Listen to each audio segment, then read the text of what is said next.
So welcome to this week's episode of the Python People podcast. And today we are joined by a very special guest indeed in Firas Khnaisser. So Firas, thank you very much for being here with us today. How the devil are you? Yeah, I'm good. Good. Super. Better than the weather in Edinburgh, definitely. Yeah, But absolutely. Yeah, wouldn't be too yeah, difficult at the moment, would it? Um, exactly. no, Firas, thanks very much for being here with us today.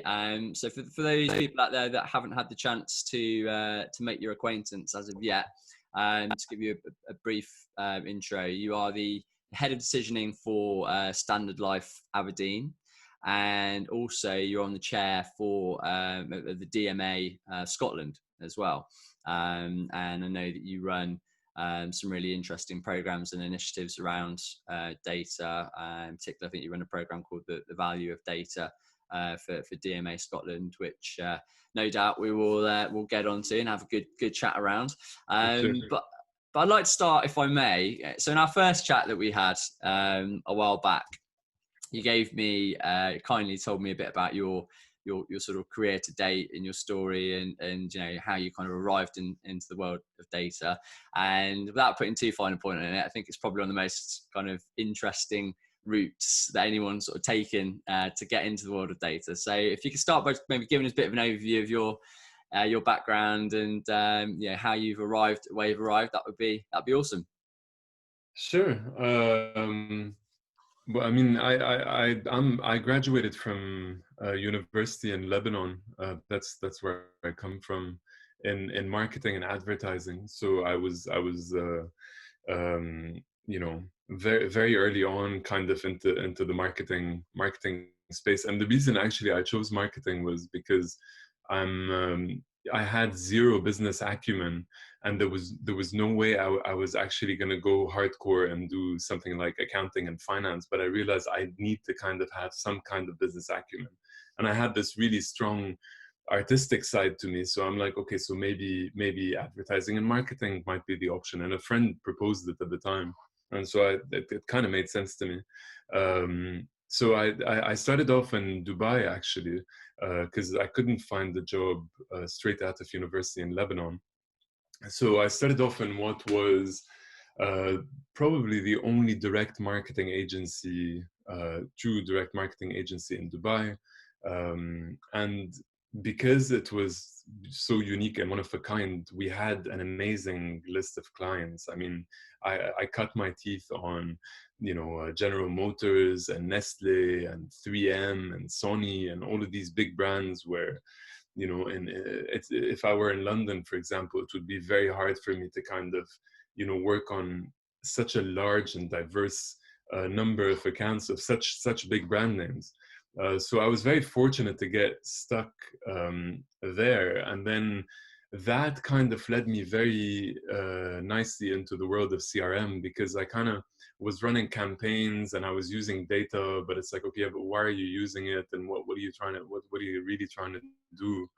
And then I started veering off into more of a CRM space, and then within that organization and also the following organization, I really focused on CRM and how you could actually manage customers. So we used to work again with General Motors, but this time it was more um, in terms of getting all the capabilities of all the dealerships across all of the Middle East in terms of their CRM knowledge up to speed. So we started really working with that. So that touches on data, marketing, HR policy, what the organization stands for, everything. And then I started heading more into a strategy space, which felt like a much more natural fit for me. But then I did a 5-year stint in Dubai, and I got really put off by Dubai and a bit run down towards the end of that period. My wife is English, and so she's like, why don't we go to the UK? And she asked me, what do you fancy doing? I told her I want to become a filmmaker.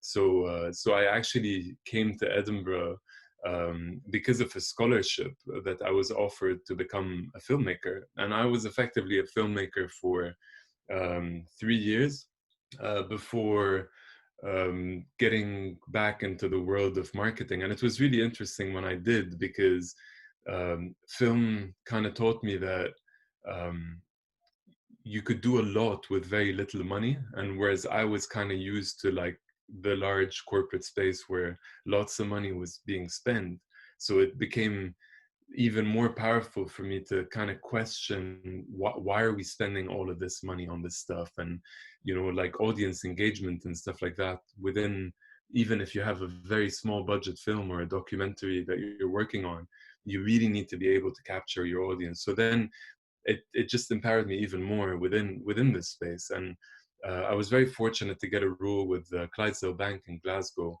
and I spent the stint over there. But also over there, I veered again into the CRM space and the strategy space, because they wanted to implement something which is based around next best action. So they wanted to simplify their data, put tools on top of it to allow us to have omni-channel experiences with our customers. And so I became kind of like the lead from a marketing side into that project. But it's something that is anyway dear to me from kind of my previous existence, and I'm thankful for my manager at the time for recognizing that and actually empowering me to do more. But then with Standard Life, I started the conversation, and they saw my experience, and they're like, okay, so you could be a really good fit, because Standard Life was also going through that process of creating a single customer view, putting kit, building a team, all of that stuff. So I'm like, okay, cool, I could do that. But I was doing it this time in the data space, and I was expected to manage a team of data analysts, and to be honest, I was a bit out of my depth, because I was always a marketer, more on the kind of creative content, etc., and strategy side, but not really on the data side. And unfortunately, again, I had an amazing manager who, in the interview, asked me, "Are you scared of data?" And I told him, "No, absolutely not." So he's like, "Yeah, I like the way that you think, and I like the way that you approach stuff. So I'd like to offer you this role." And that's been 5 and a bit years now that I've been in a data role, but I still feel like a data imposter till today. It's pretty. It's my kind of venture into the world of data was quite inevitable, I think, in the trajectory that I was kind of taking. But I feel kind of more comfortable in my clothes now. Well, it's a very unique story. It is genuinely one of the most interesting stories I've ever heard about people's kind of career trajectory and how you arrive at the world of data. But I guess that's one of the great things about data, isn't it? Really, as an industry, it's not necessarily taught in school, so a lot of people do arrive into it from various different channels. But I think one of the things I really love about your story is that even though you've done really interesting, from marketing to CRM to becoming a filmmaker, and I can tell just from the time we've known each other and speaking to you, you really kind of think long and hard about how you can engage your customer. And your kind of the core thread that seems to run throughout all of those, even though they're quite different industries, is seeing the world through the lens of your customer, and how can you engage with a customer. And I know that's something that's quite important to you and quite front and center. And when we talk about the world of data, it's I think a really emotionally charged world now that we live in. Is it a good thing? Is it a bad thing? How's it perceived? Some people still perceive it as boring. Some people perceive it as really interesting. So what actually is it? And I think you said something quite interesting to me in our first chat of data. Actually, it's all about people. Rather than saying data, let's talk about people. So do you ever want to give us a bit of an overview of the value of data program that you're kind of running at the moment, and what that's all about, and kind of what it means to you? Yeah, sure. I mean, but before I jump into that, I mean, I just want to focus on that point about people, because I think, with all the media hype and with all the technical jargon, I mean, data's being touted around all the time to mean very different things, but everybody seems to think that the answer is all in the data. And that's the point that I was making, is that no, we need to shift the focus back on the people. And you know, and I believe that, because you know, if you gave two different teams you know, the exact same data set, which is of really high quality, and you know, and it's in really good nick, they're going to do different things with it. And so it's ultimately down to who these people are, what do they believe in, and what are they trying to achieve, how do they work with each other. All of these things that do not really factor into a data conversation, because albeit it kind of veers into like more of a technical space, and then it becomes, oh yeah, but you need this solution and you need that solution, and you're not doing AI, why? You know, it's like everybody's doing it. And that kind of always serves the purpose of people with a vested interest, really, to kind of either sell technology or just kind of give silver bullet options. But the real worth, I think, for me, is in the people. And that kind of ties in with the value of data program that I run for the DMA. So the DMA, for those who don't know much about them, are the Data and Marketing Association. So they're the largest trade body for data and marketing in Europe and in the UK.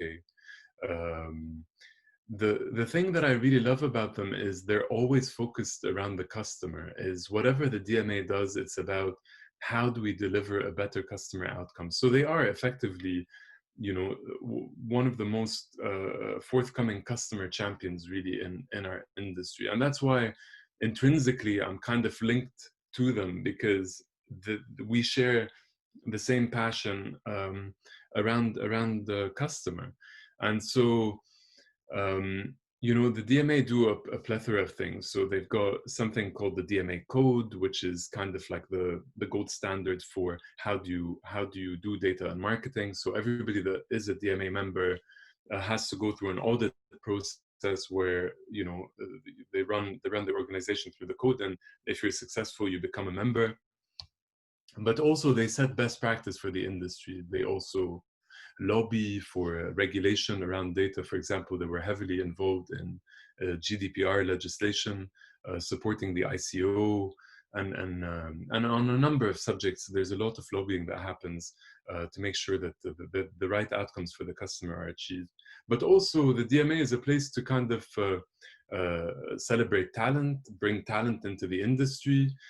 Training, you know, is another forte where, you know, the IDM, which is a division of the DMA, runs its own set of courses. So, you know, for different needs across, you know, from classroom to boardroom, really. So if you're just coming into the industry, or you're an exec who wants to be more involved. And it's also a celebration of the industry. The DMA awards happen every year, and they, you know, it's one of the most coveted kind of awards on the marketing calendar.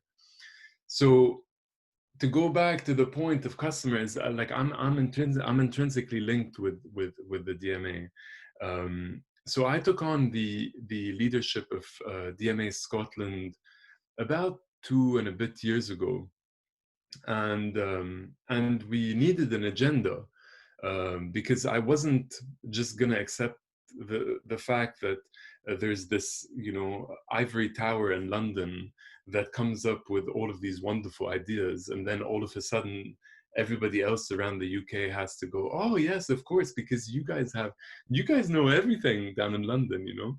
And I have nothing against London, you know, at all, but I felt that I needed something that that is a product of the environment. And the environment that we are in Edinburgh is a very fertile environment for data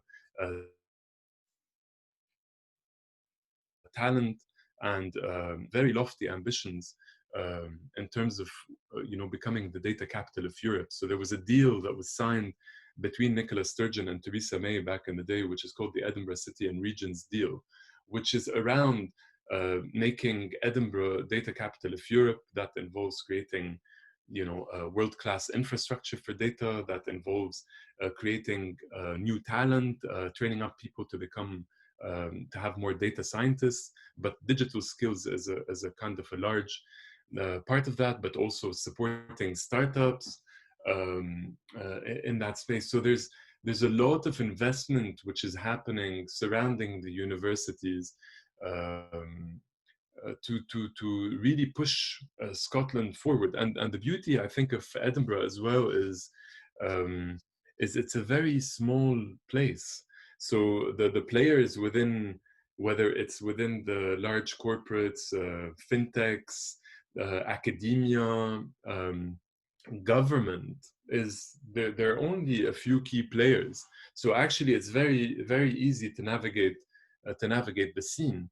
And so that presented an opportunity for me, is that I felt that the DMA had a role to play, but what was the role? And the role was very clear for me, is that we are the customer champion. And so if we are the customer champion, we need to be able to demonstrate how we could create better outcomes for customers through data.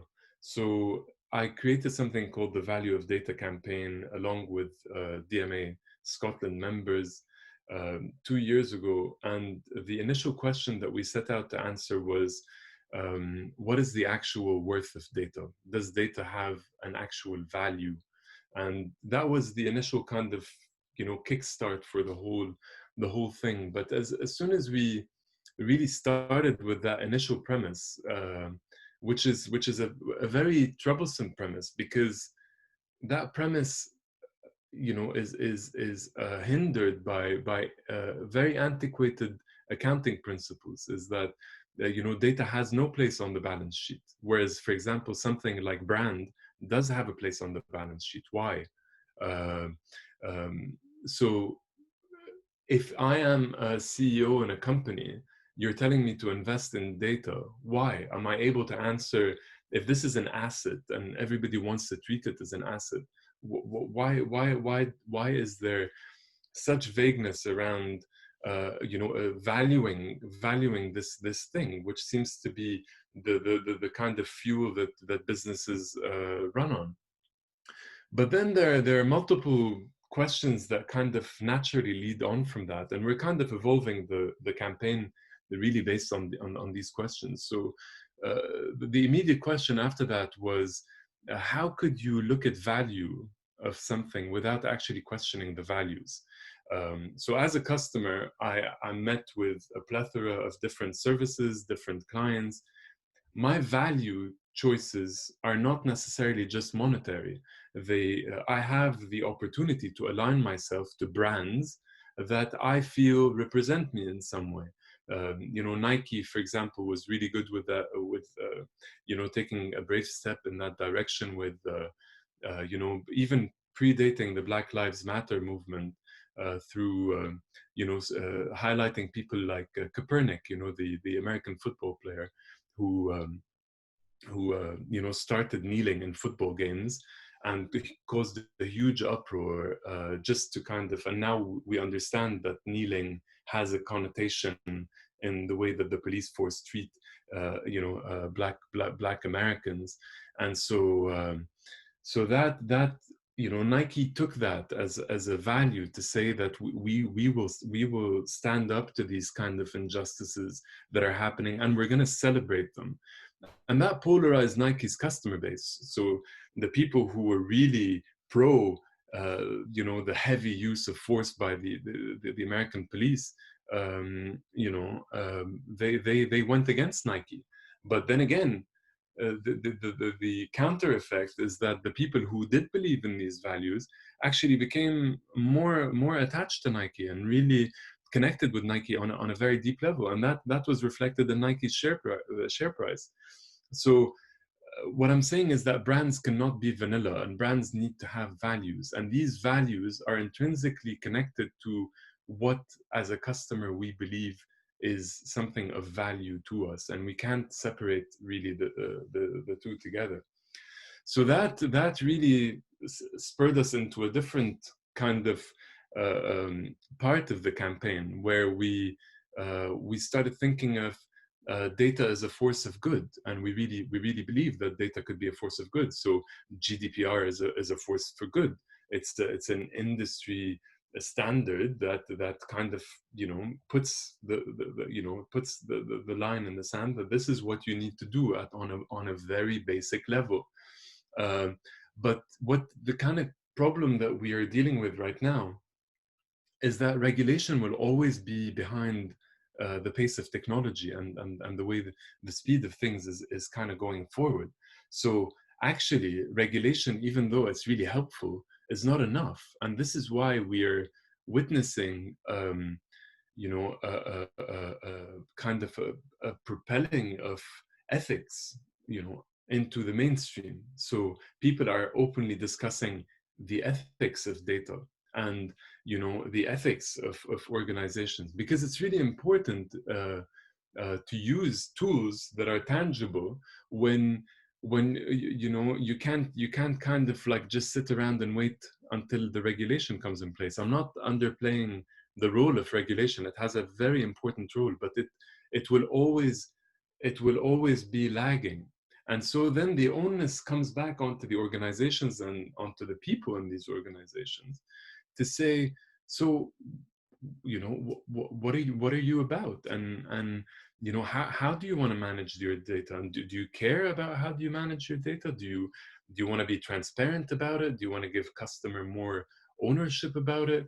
And that again, we've seen in kind of mainstream media the whole chat about ethical frameworks, for example. So a lot of organizations are talking about putting ethical frameworks in place, and that's the reason why they're there. But and it's important to talk about these things, because these are things that take, if you want, the ethical message or values of an organization across the entire organization. But ultimately you need people, and this is why the focus has to be on the people, is that if you're not recruiting in a way where you are representative of the society that you're in, then the decisions are going to be biased.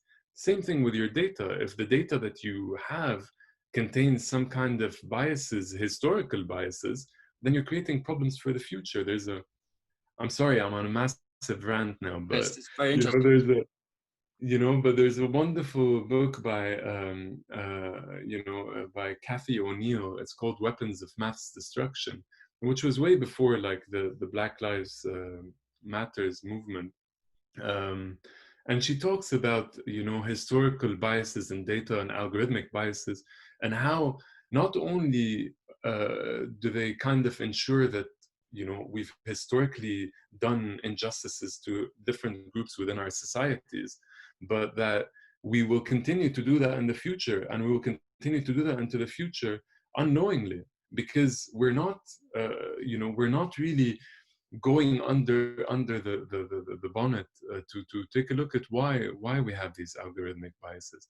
And it's really welcome. I mean, on the Black Lives Matter movement, we're seeing that the large tech companies have started coming to the table, and for example, questioning facial recognition technology, one of the things that's really hot at the moment, because of the biases that this technology actually brings. And we've seen multiple cases where this technology is not able to differentiate between people of different color and different ethnicities, and could create massive injustices towards these people. And so some of the large techs have decided that they're gonna stop the support of that until there's an entire overhaul of all the biases that kind of go into that. And that's a real watershed moment, and a real triumph, I think, for the Black Lives Matter movement, is when you're not kind of sitting there begging at the door like, please listen to us. Is no, this is a global movement. There's a lot of people who are involved in it, and ultimately their objective is to create a fair society for everybody to live in. Hence, better customer outcomes, which is how we kind of started this whole rant. I'm sorry, I ranted a lot. No, it's genuinely really interesting to kind of follow your chain of thought, and a lot of great sort of insights shared there. But just on your point latterly, about kind of biases and, we can see it, I suppose, very much in this real world example we've got now with the downgrading of kids, grades based on an algorithm that's taking into account bias from previous experience, and it's having a real world massive detrimental impact on the future of a lot of individuals at the moment. And I think you're totally right that the whole data is an asset, and it needs to be kind of seen more that way. But I think with great it's a very powerful asset in many ways. And I think your point about regulation lagging behind practices, I mean, I think that's a great way of looking at it. And I suppose it's very true. I mean, the whole GDPR thing that kind of came about in the first place, really, I suppose, was a reaction to somewhat unethical principles that were taking place with people's data in the first place, and kind of needed to then come into effect. So like I say, it is a force for good. But I think GDPR is quite an interesting one, because it's probably the biggest kind of data focused mainstream data initiative that's kind of come into public eye in a number of years. How do you think the world has been left from a customer point of view, or a consumer point of view, and a business point of view off the back of GDPR? What sort of perspectives do you think people have been left with since it's kind of all been rolled out? Well, I mean, I'm a big fan of GDPR, but I think like GDPR should have come in 20 years ago. In the sense that this is like the absolute bare minimum of what any organization that respects itself should be adhering to anyway. But it's great that sets the standard. But where I'm massively disappointed is ultimately these things come into organizations and they just become a project, and a project has an end date. And once it has an end date, it's like, yeah, we've done GDPR. What does that mean? What do you mean you've done GDPR? And that's the real disappointment for me, is there were really very few brands who found the true opportunity that GDPR brings. Because the real opportunity that GDPR brings is for brands to re-engage with their customers in a better way. And one good example that won a DMA award back in the year of GDPR, there was a one-off kind of award for GDPR, and the Guardian actually won that award. And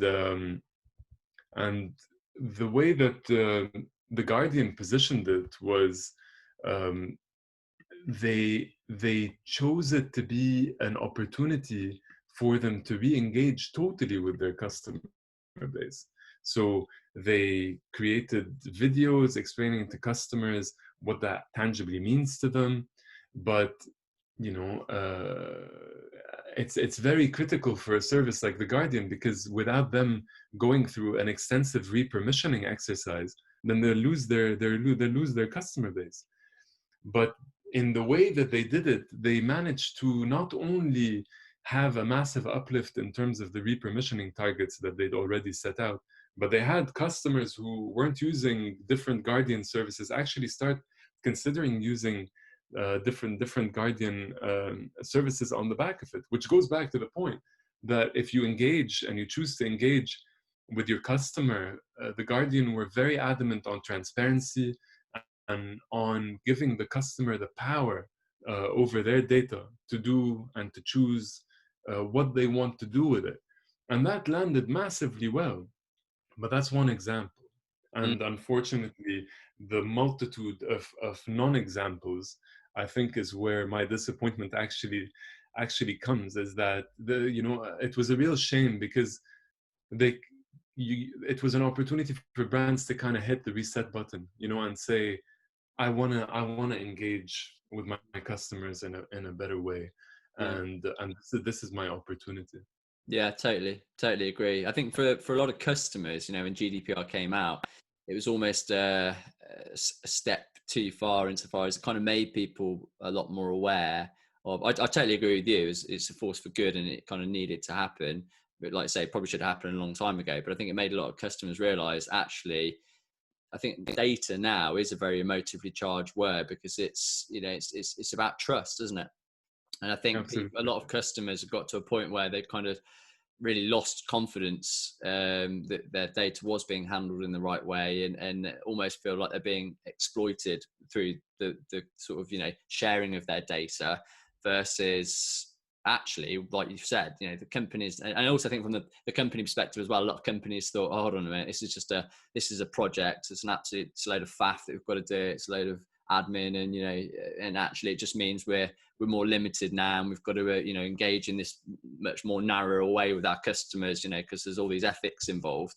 But actually, like you said, I think that the businesses that will really thrive throughout this time are the people that kind of look at the whole world of data with their customers through the lens of, like you said, how do we enrich our customer experience? Because I think if you can genuinely do that with data, which we all know is possible, but if you can really execute that, you're able to regain that trust, and if anything, like you say, put yourself in a much more you know, secure position in terms of that brand awareness, that brand engagement, reputation with that customer, where they will then start to, you know, like I say, potentially use you in areas where you've never kind of used before. So I think I do see it as a real opportunity. But like you said, I think, you know, certainly the business I've been involved with, you know, from my experiences, there's not many of them that have certainly looked at it, like you're saying, in the way they have, and hence probably why they won the award, no doubt. But no, it's that is very Well, interesting. there we go. I mean, because when you start seeing this kind of stuff as a hindrance, when it's actually your bread and butter, you know, and you hit the nail on the head,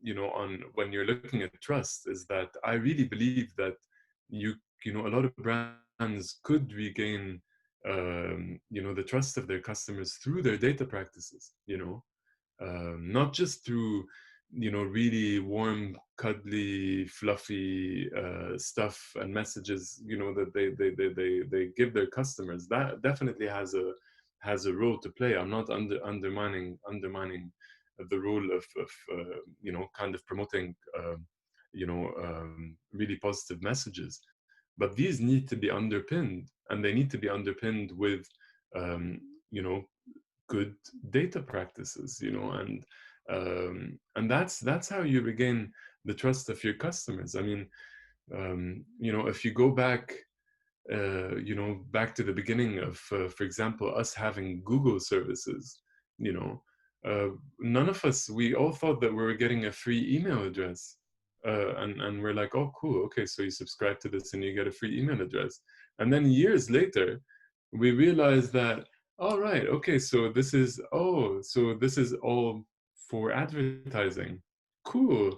I didn't realize that. Oh, Google Maps is for advertising. So, okay, you know, and I think that's where customers really lose trust, is that, you know, is the lack of transparency, but also the lack of willingness, I think, from brands to actually share in the spoils. You know, if you want to use somebody's data, then fine. But why are they, you know, why are they perceived as you know, not somebody who's a partner to the organization? Why is the customer so removed, you know, that we do stuff to these guys? You know, it's like, it's bonkers, because if you think about it, I mean, one really good example, again from a DMA award, was Xbox had a really wonderful entry. They won the gold award for everything, which is the Grand Prix in the DMA. And what they came up with is they were coming up with these customizable controllers for Xbox, but what they wanted was you know, they wanted to push that you could customize a controller, and in itself, customizing a controller, it's nothing new. I mean, you could customize your shoe, you could customize whatever you want. So that's definitely not cut it. But where they were really clever is they said you could customize the controller, but you'll patent it as your design. So it'll be Guy's controller.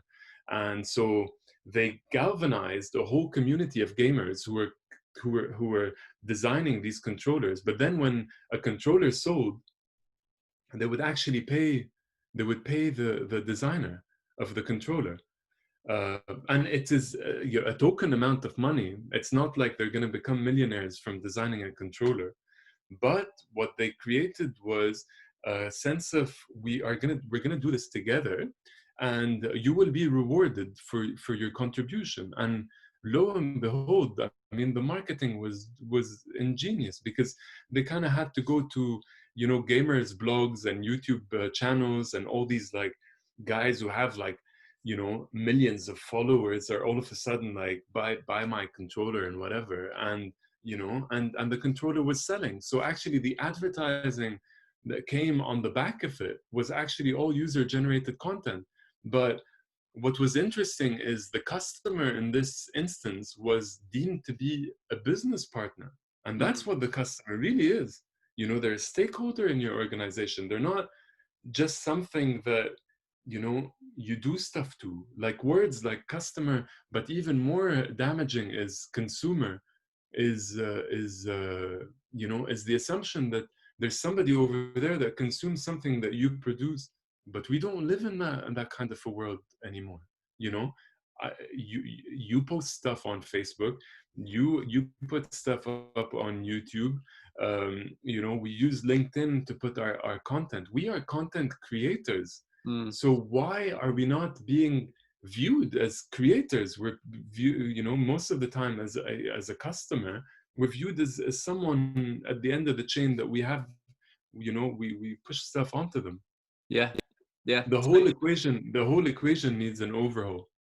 Yeah, totally agree. Yeah, I love that example with the Xbox. I've not heard that before, but that's you know, such a great example of, like, say, in collaborative engagement with a customer. And I totally agree with you. You know, I look at my experience just from kind of a web browsing perspective of how many companies are just so lazy with the way they try and engage their customers. And like you said, they're just kind of seen as, yeah, I think actually just, I generally feel like sometimes you're seen as an idiot, you know, with the way the customers use your data and kind of what they choose to present in front of you. And actually, I remember you watched a talk that you did a while ago where you talked about, you know, you've got a big sock addiction, you're a big fan of socks, but then, you know, you go online and you get followed around by a load of sock adverts all the time. And it's like, are you that one dimensional that, you know, and it's true. I think a lot of businesses just don't use data in an intelligent way to actually think, because then we're people, you know, we're not so one dimensional. We just always need this one,